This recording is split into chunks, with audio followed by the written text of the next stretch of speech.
Olá, eu sou o Pedro Júnior, terapeuta naturopata do canal Nutrição, Alimentos e CIA.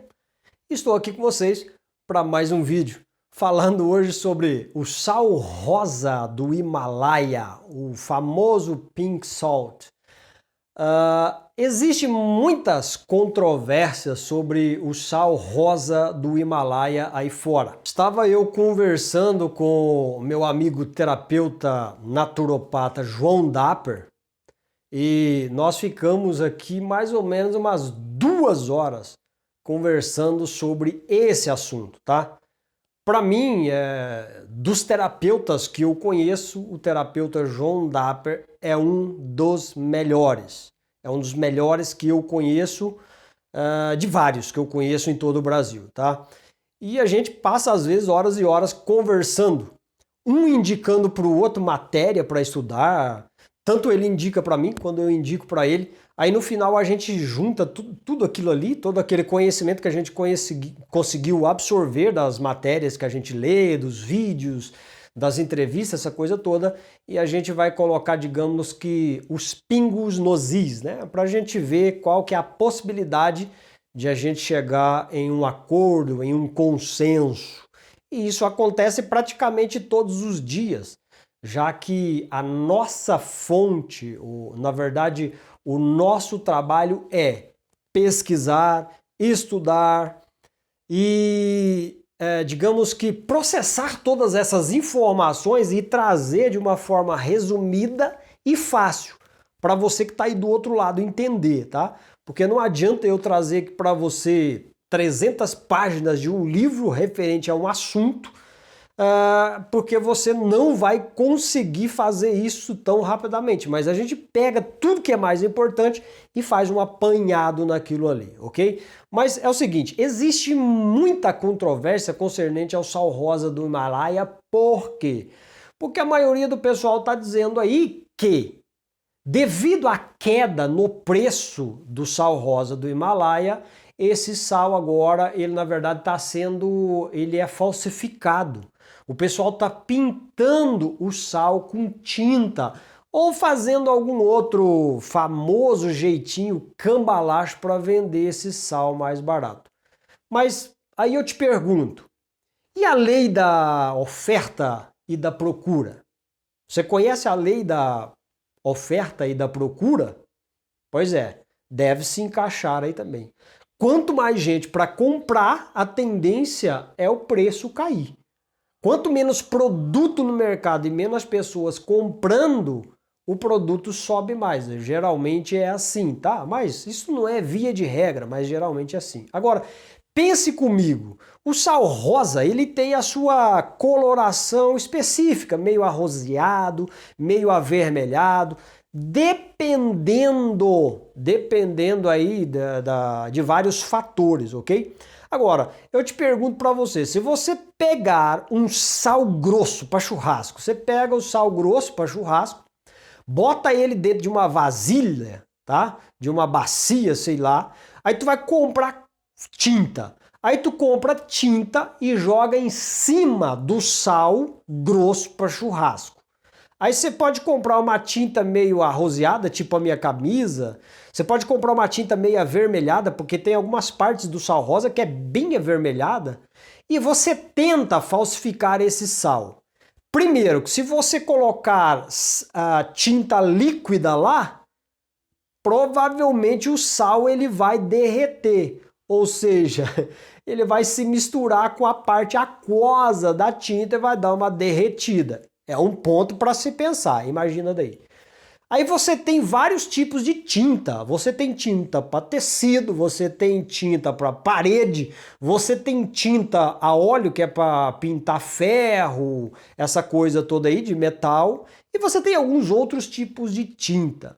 Será que realmente esse sal que a gente compra ele teria essa aparência bem bonitinha, bem bacaninha se alguém tivesse metido tinta nesse sal? Não sei. Pode ser que sim, pode ser que não. Teria que fazer testes para ver. Mas eu acho que não. É a minha opinião. Outra coisa interessante é você levar esse sal lá num laboratório específico, tá? Você vai botar esse sal na água. Esse sal ele vai formar aquela solução, porque ele vai derreter, que eu esqueci o nome da palavra certa para derreter, diluir, né? Ele vai diluir ali e vai ficar uma mistura por causa da água. Aí você pega essa água e faz a análise para ver se tem moléculas referentes à tinta ali dentro, substâncias de tinta ali dentro. Esse seria o processo mais tranquilo de fazer. Porque na verdade, pessoal, existe muita informação boa na internet e nos noticiários, mas existe, é claro, os fake news. Os fake news, na verdade, eles são mais adaptáveis pelo nosso cérebro do que as notícias verdadeiras. A gente tem essa tendência de pender mais para o lado errado do que para o lado certo. Pois é, fica essas duas possibilidades. Uma outra coisa para se pensar é que o sal é rosa porque ele tem uma boa quantidade de ferro. E se você não sabe, o ferro ele dá uma cor meio que avermelhada às substâncias. Sim, lembra aí do seu sangue? Que cor que é o seu sangue? Seu sangue não é vermelho? Ele é vermelho por causa de quê? Por causa das hemácias e da hemoglobina, porque a hemoglobina ela tem no seu centro, a molécula de hemoglobina, ela tem um átomo de ferro. E esse ferro é que dá a cor avermelhada ao sangue. Por isso, algumas partes do sal rosa é mais avermelhado que a outra, porque tem uma concentração maior de ferro ali, tá? Então, isso é muito interessante. Uma outra coisa interessante é você comprar a pedra inteira de sal rosa lá do Himalaia. Vende. Alguns lugares vende as pedras inteiras, pedras grandes mesmo de sal rosa. Aí tu quebra aquilo lá, moe ele, aí você vai ver se vai parecer com o sal que a gente já compra moído. Então é muita especulação a respeito do sal, tá? E a maioria é fake news.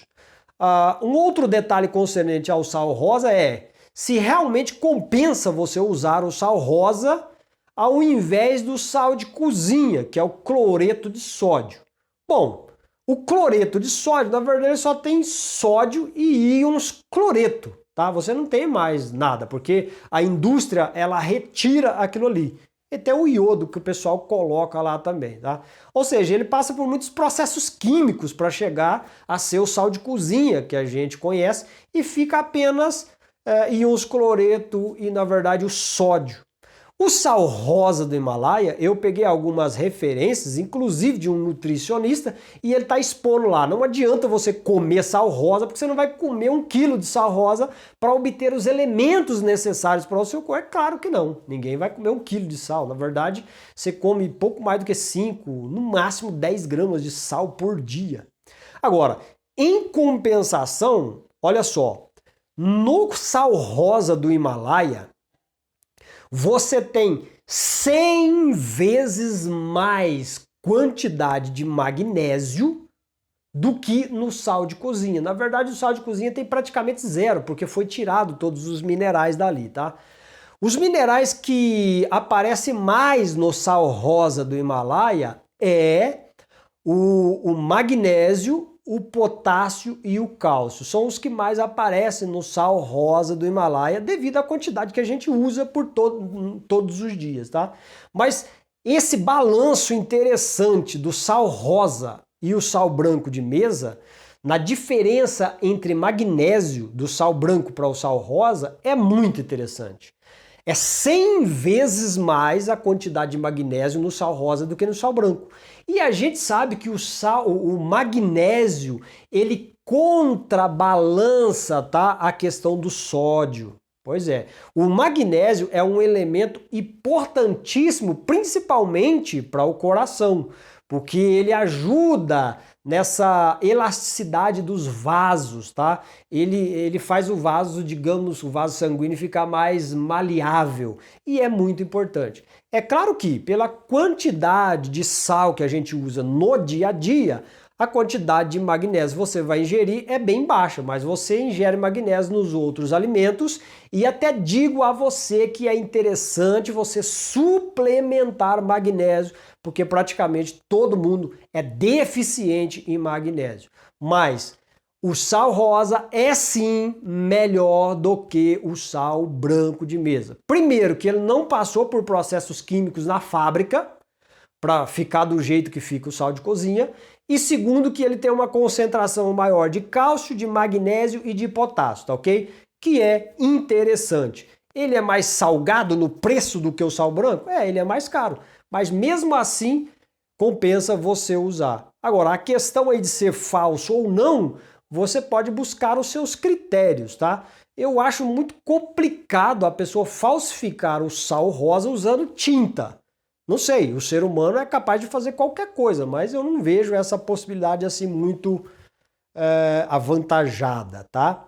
Pois é isso que eu queria falar com vocês hoje. Muito obrigado por estar aqui assistindo ao vídeo. E todos esses conhecimentos você pode adquirir fazendo um curso de naturopatia. Principalmente os cursos, os conhecimentos relacionados a minerais, a vitaminas, a enzimas, a macronutrientes, tá? Você vai aprender fazendo o curso. Aprender a lidar com suplementação, com plantas medicinais, com a geoterapia, trabalhar, por exemplo, com argila.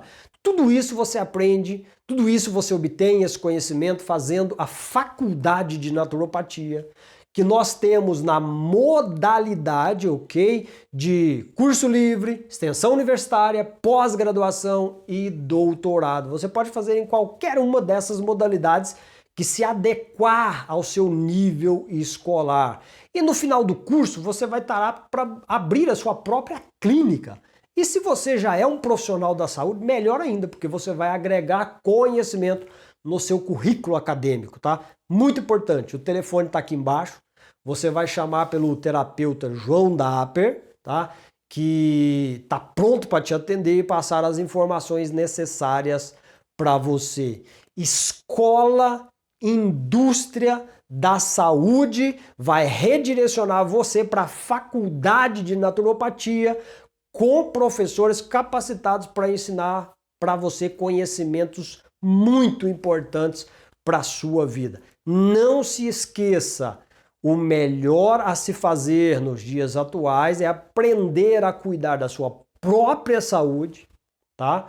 Prevenir doenças futuras usando métodos naturais. Com certeza essa é a melhor opção. E ainda melhor, você vai poder aplicar isso na vida de pacientes, se esse for o seu caso. Se você quiser abrir a sua própria clínica para você atender os seus próprios pacientes.